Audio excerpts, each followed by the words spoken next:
আসসালামু আলাইকুম রহমতুল্লাহি ওয়া বারাকাতুহু।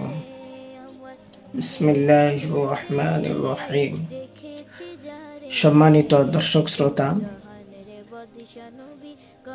আজকে একটা পরিবার এবং তার খরচ সম্পর্কে একটা হাদিস নিয়ে আসছি।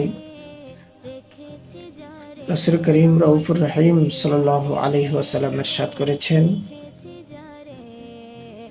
ইযা আনফাকার রাজুলু আলা আহলিহি ইয়াহতাসিবুহা ফাহুয়া লাহু সাদাকা। এটা হচ্ছে বুখারী শরীফের একটা হাদিস শরীফ।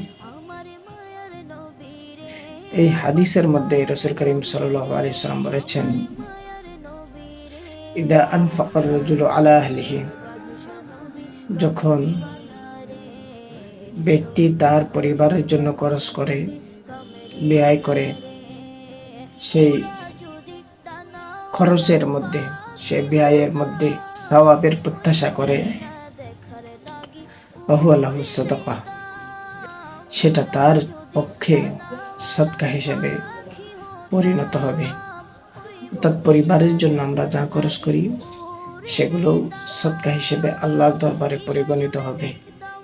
সুতরাং আমরা যখন পরিবারের জন্য ব্যয় করব, সেগুলোর মধ্যে আমরা আল্লাহর কাছে সওয়াবের প্রত্যাশা করব। আল্লাহ সবাইকে তৌফিক দান করুন। আসসালামু আলাইকুম রহমতুল্লাহি ওয়া বারাকাতুহু।